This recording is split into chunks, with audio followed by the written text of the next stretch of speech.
Aujourd'hui, lundi, le jour où je rappelle que Ananda francophone donc, existe grâce à vos donations. Et aujourd'hui, je remercie particulièrement tous ceux qui nous ont aidés. On a reçu voilà, de l'aide consistante. C'est une merveille de voir ce qu'on va pouvoir faire avec tout ça. Et de voir votre engagement et votre confiance aussi dans ce qui est en train de se faire à travers Ananda. C'est une belle aventure qui se déroule un peu d'elle-même comme ça, hein. On a commencé très simplement et on a de plus en plus d'élan pour continuer à diffuser ces enseignements. Et donc aussi, sachez pour tous ceux qui sont euh, intéressés par le Kriya Yoga de Yogananda ou par ses enseignements en général, que c'est notre dharma, c'est notre raison d'être, donc de diffuser les enseignements de Yogananda. On a un cours en ligne qui amène jusqu'à l'initiation au Kriya Yoga. Voilà, bienvenue pour nous écouter si ça vous intéresse, bien sûr. Et donc, on continue cette semaine avec l'enseignement de la Bhagavad Gita, notamment les commentaires donnés par Yogananda lui-même. Euh, Début, non, c'est la fin des années 30, je pense, qu'il a écrit tout ça.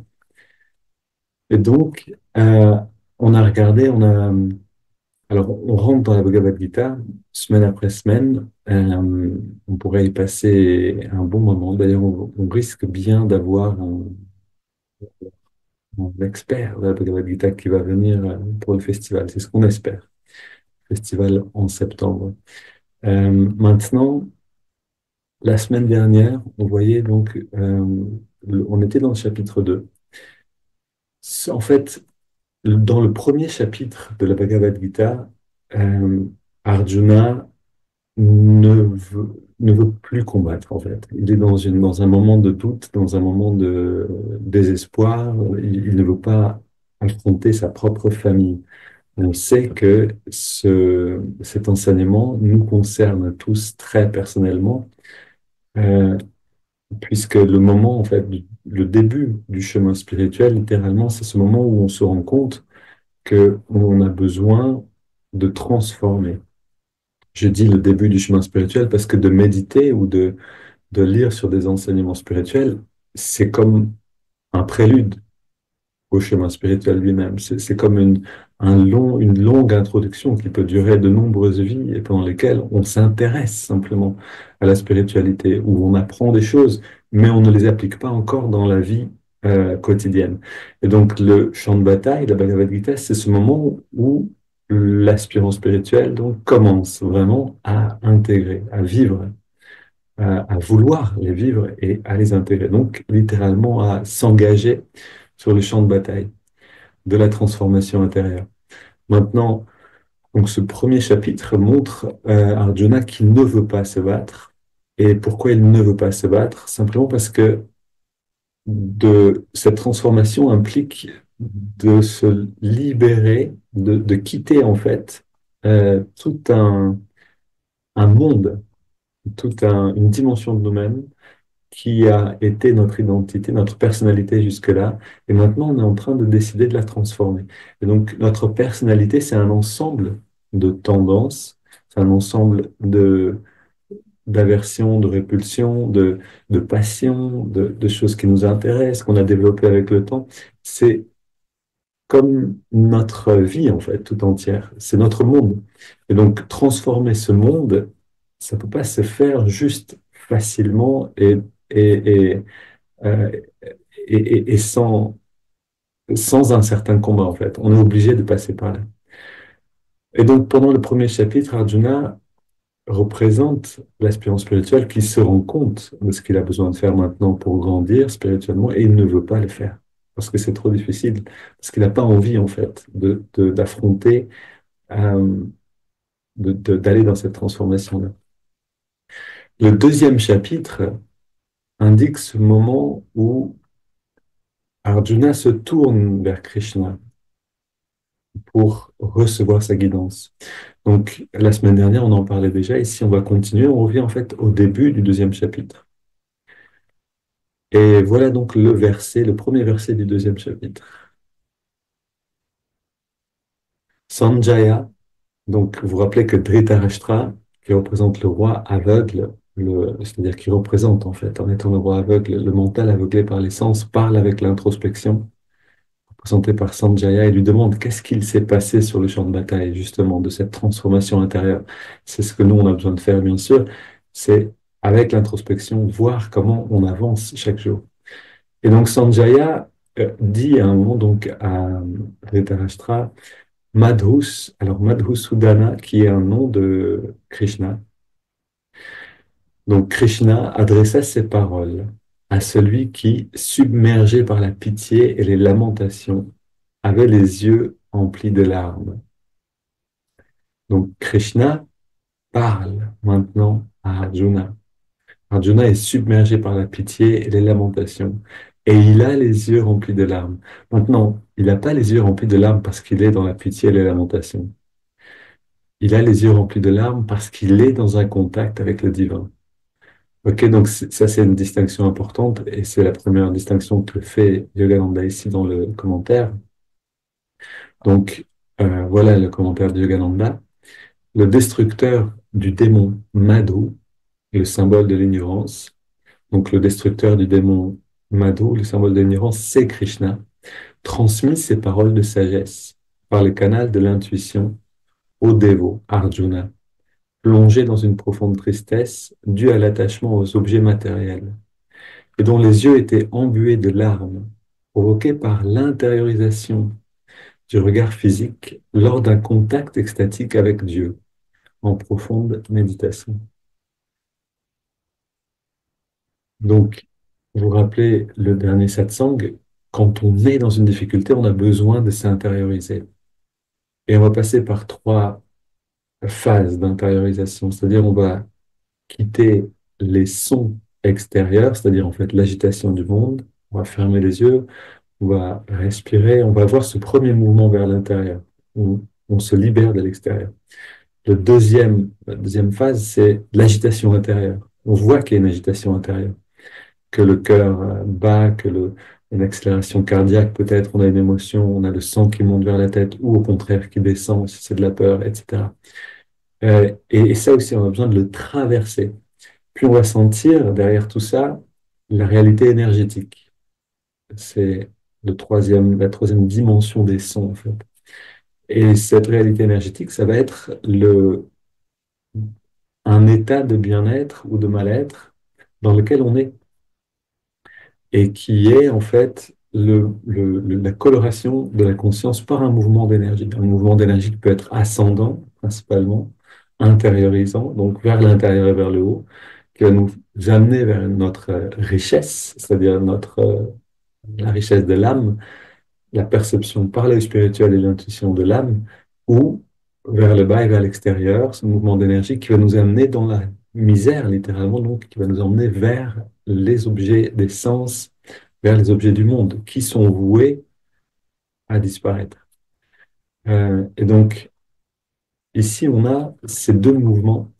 Et quand on rentre donc profondément à l'intérieur, quand on est dans une difficulté, quand on est la vie nous secoue, ok, quelle que soit la situation, et qu'on arrive à rentrer à l'intérieur et à s'intérioriser, à ramener l'attention vers l'œil spirituel, on peut avoir cette, euh, ce contact avec le divin, et ce contact avec le divin peut et souvent nous bouleversera, en fait, peut nous, nous, nous émouvoir et causer des larmes. Et ces larmes ne sont pas des larmes d'attachement, mais sont des larmes de détachement. C'est-à-dire que c'est des larmes qui nous purifient, en fait. C'est littéralement la compassion du divin qui se manifeste dans ces larmes-là. C'est comme lui qui pleure à travers nous, d'une certaine manière. Donc on est libéré par ce contact-là. Par ce contact-là, en fait, on peut commencer à ressentir la voix du divin qui parle en nous-mêmes. Alors, je continue un petit peu avec le commentaire de Yogananda et ensuite on va aller dans la méditation. Lorsque le dévot se remémore les plaisirs des sens auxquels il a renoncé à travers une discipline spirituelle intense, il peut sombrer dans la mélancolie. n'ayant pas encore atteint l'extase infiniment plus grande de la béatitude divine. Le premier chapitre de la Bhagavad Gita traite du Bishad Yoga, c'est-à-dire l'effort de l'âme pour atteindre l'union scientifique avec Dieu, c'est-à-dire le yoga, puisque yoga, c'est cette union avec le divin. Donc le Bishad, le premier chapitre traite de l'effort de l'âme pour atteindre l'union avec Dieu à travers les premières luttes spirituelles et les états psychologiques douloureux qui en découlent. Et alors, c'est quelque chose qu'on connaît en fait, qui nous est familier. Si vous vous rappelez peut-être de la première fois où vous êtes allé à l'école quand vous étiez petit, moi je me rappelle, je me rappelle du mal au ventre que j'avais encore. C'est pas que j'étais triste, j'étais mal, j'étais pas bien parce que je voulais pas quitter le cocon familial où je me sentais bien et aller dans cet endroit où je me sentais pas bien, en tout cas au début. Euh, mais donc on a ces moments dans notre vie, c'est-à-dire on quitte un cocon de quelque chose de connu pour aller dans l'inconnu. Et ce mouvement est nécessaire, mais il est toujours douloureux. Il est toujours douloureux. Et donc, on va en faire l'expérience constamment dans notre vie. On en fait l'expérience quand on cherche un travail et qu'on doit rencontrer nos employeurs, qu'on doit passer le premier entretien. Là aussi, on sort du cocon, on va dans l'inconnu. Est-ce qu'on va être pris, etc. Puis, quand on en a passé plein, ça devient facile, ou en tout cas plus facile de le faire. On a plus de détachement. Donc, on grandit à travers ces passages-là. Donc, on va beaucoup parler de ce passage, en fait, dans la Bhagavad Gita, entre ce moment difficile et ce qu'il y a au-delà. Ok, maintenant, allons à l'intérieur. La suite demain, prenons une grande inspiration et on redresse le dos, on expire, on se détend complètement. Et encore une fois, une grande inspire, expire et on sent le bien-être qui est dedans. Une dernière fois.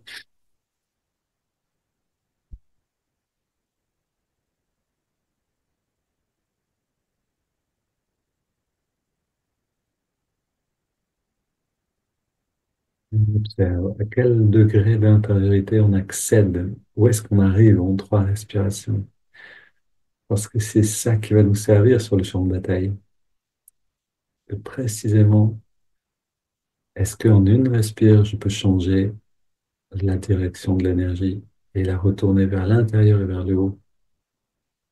Et c'est seulement si je peux faire ça que je vais pouvoir avoir une intuition, comme on en parlait la semaine dernière, un flash d'intuition qui nous dit ce qu'on doit faire maintenant. Maintenant, prenons une grande inspire, on entrelace les doigts. Expire les mains vers l'avant, on arrondit le dos. Inspire, on étire vers le ciel. Expire, on se penche vers la gauche.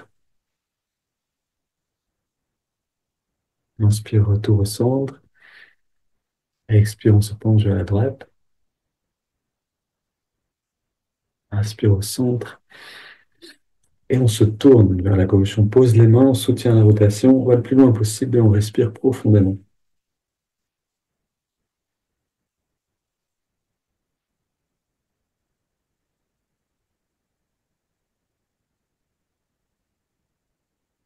Et on revient au centre. Inspire, on étire vers le ciel. Expire, on se tourne vers la droite. On pose les mains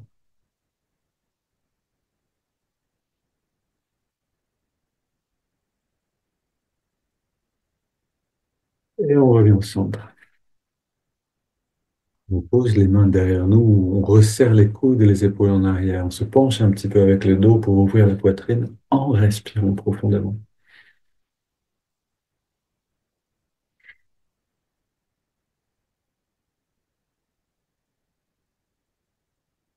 Une dernière grande inspire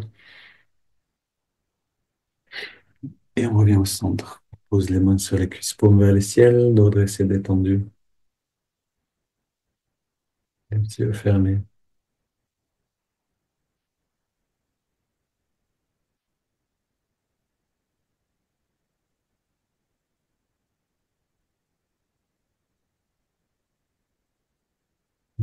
Sont cette première dose d'intériorisation que nous donnent les étirements du dos qui permettent une meilleure circulation de l'énergie vers le haut.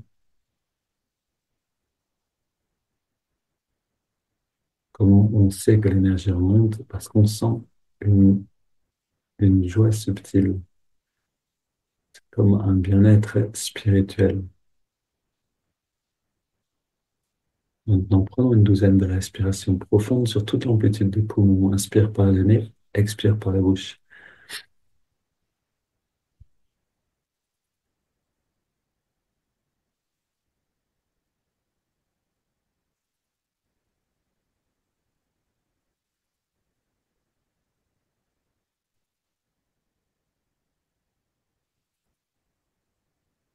Dernière. C'est on de saturer le corps en énergie.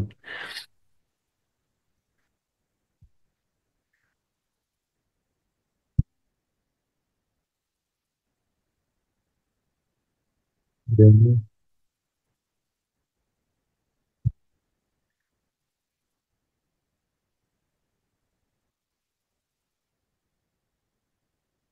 Et revenons. Et on inspire très lentement, de manière exagérée.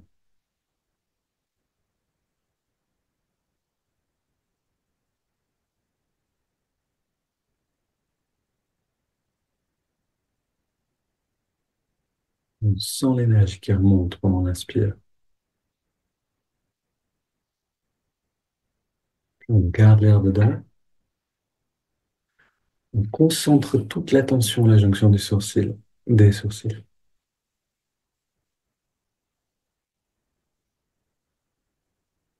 Et puis on expire très détendu. Et on arrête de respirer quelques instants.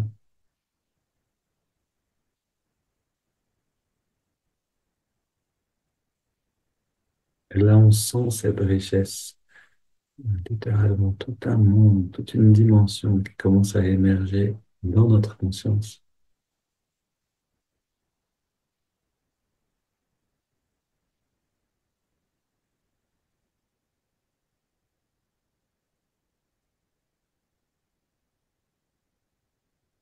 Et on inspire lentement,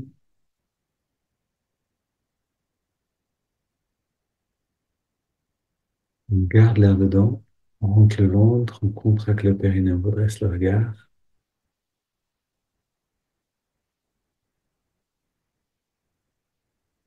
on relâche tout et on expire.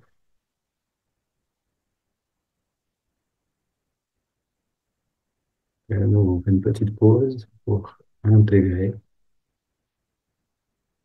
se familiariser avec une autre qualité de conscience.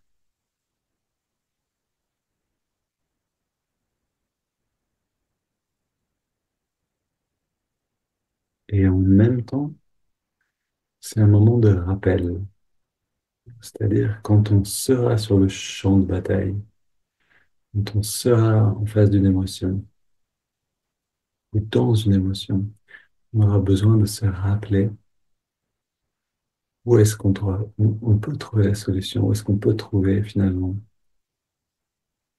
ce qu'on cherche au dehors. On prend maintenant une double inspire, serre les poings, contracte tous les muscles, puis on expire et on relâche. Et encore.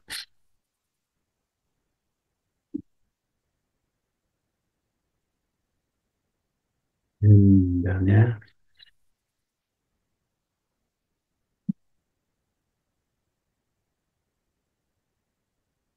On reste très détendu.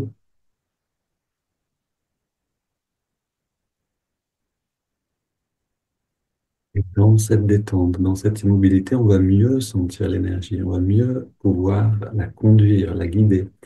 Donc on inspire lentement. Pendant qu'on inspire, on ressent l'énergie remonter le long de la colonne. C'est parti.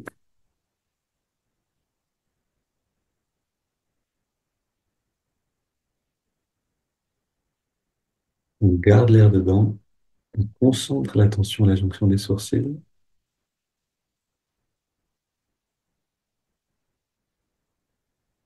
et puis on expire, on sent un rayonnement de bien-être, un rayonnement de conscience vers le corps. Inspire à nouveau. N'oubliez pas que vous pouvez appliquer Ketchari Mudra, plus d'efficacité, la langue ramenée vers l'arrière, vers le haut. On garde l'air dedans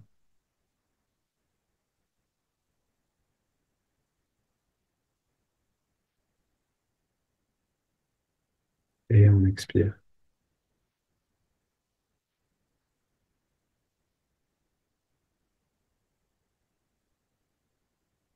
On inspire,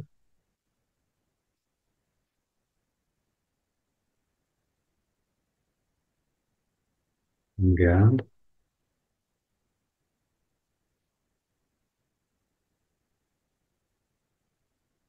et expire.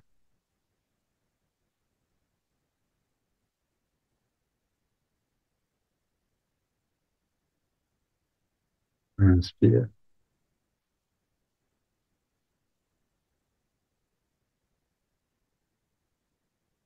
on retient le souffle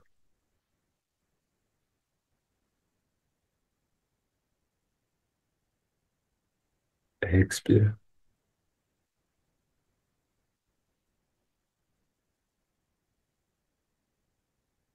Un dernier cycle, inspire,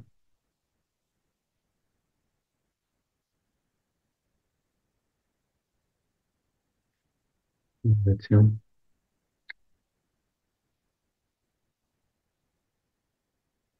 et expire.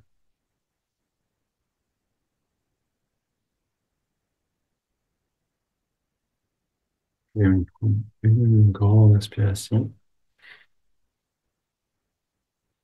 Et on laisse l'air aller venir librement, sans rien contrôler.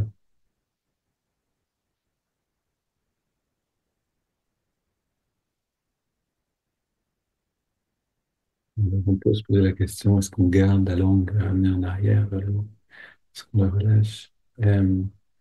Ici, chacun doit voir, en fait.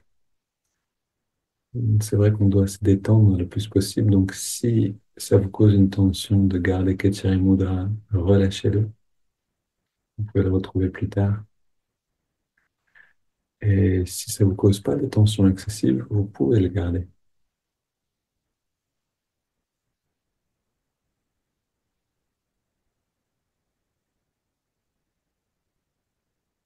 Et vous allez voir que ce mudra simple, la langue ramenée en arrière et vers le haut, nous aide beaucoup à concentrer l'attention l'observation du souffle.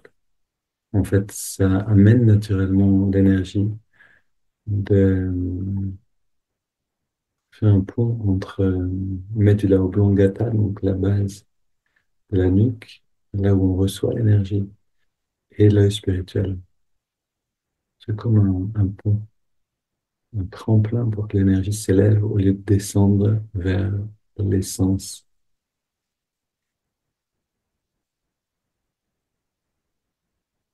Donc, qu'on ait ou pas que Charimova, on va maintenant dans l'observation du souffle. On va chanter dans les jours qui viennent. Allons dans l'observation du souffle, trouver l'endroit où on sent l'air le mieux, sentir la fraîcheur de l'inspire, la tiédeur de l'expire.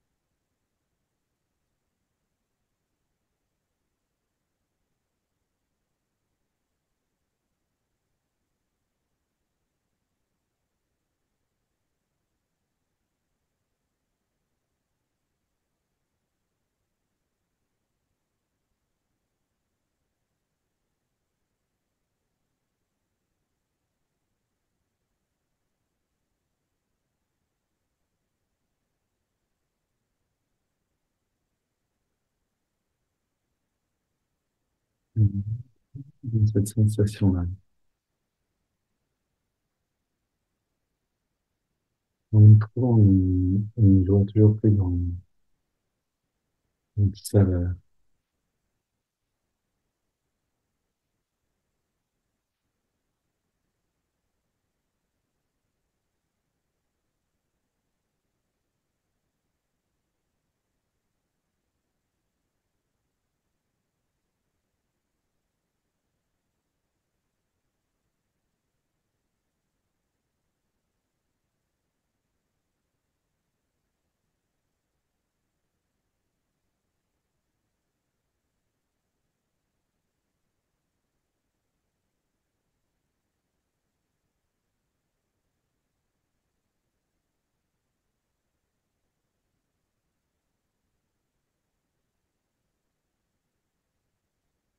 J'ajoute le mouvement de l'index de la main droite. Chaque inspiration naturelle, l'index revient juste un tout petit peu vers la paume de la main. À chaque expiration naturelle, on relâche complètement l'index, mais surtout on relâche complètement toute tension musculaire, tout le corps.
Et on peut sentir qu'on est en train de passer à travers ces trois endroits. On s'est libéré de l'agitation extérieure du monde.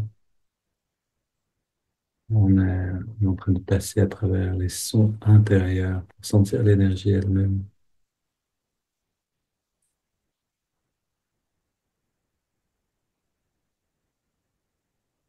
On ajoute maintenant le mantra Hong So. Hong accompagne l'inspire et signifie je suis. Et, et So accompagne l'expiration naturelle et signifie cela, ce qui est.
Et on va aller aujourd'hui encore un peu plus loin vers l'intérieur. On fait une 2 minutes encore de saut de concentration, plus de détente, plus d'intériorité.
Une, une inspiration profonde.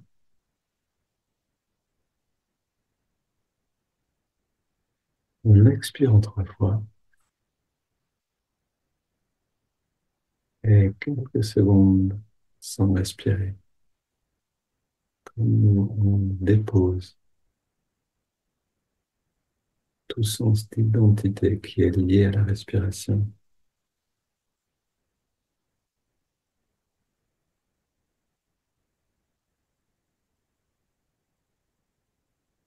On laisse le corps respirer naturellement et on abandonne tout effort, toute technique.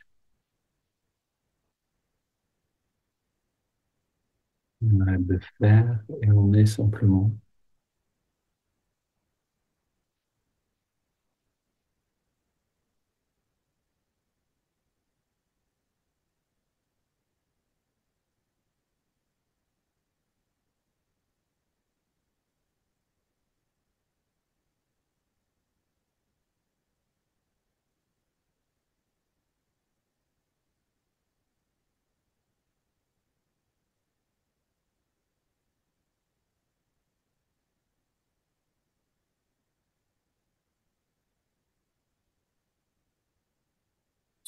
Ce calme, cette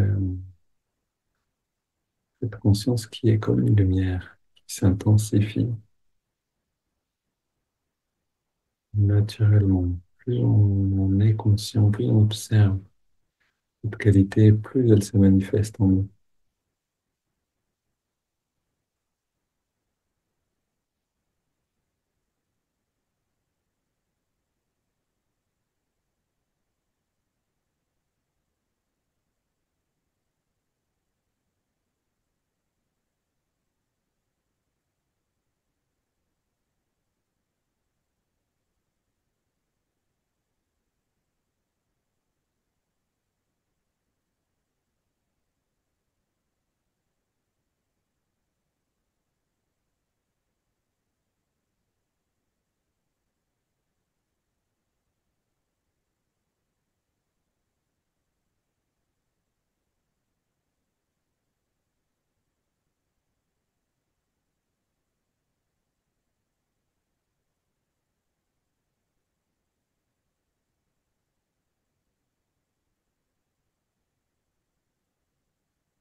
Si une visualisation nous aide à rester dans l'expérience, donc on peut tout à fait voir, imaginer cette lumière qui part du lobe frontal comme une sphère lumineuse qui grandit dans toutes les directions à la fois.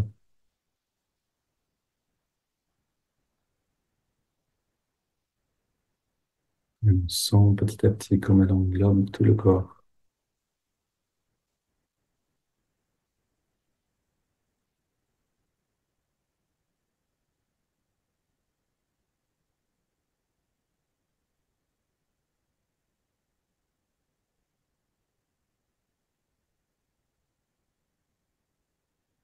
On le sent grandir au-delà des limites du corps physique et de la personne.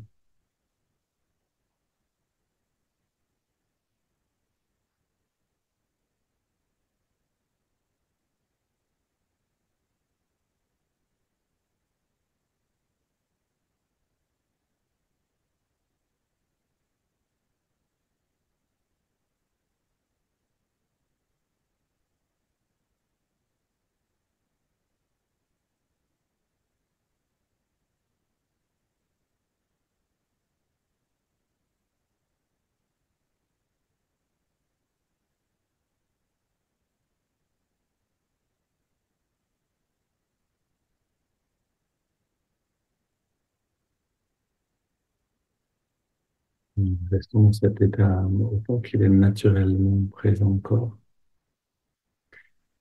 Et aujourd'hui, soyons courageux sur le champ de bataille, c'est-à-dire joyeusement à nous rappeler peut-être là et à y retourner de temps en temps. Une belle journée à tous. À demain.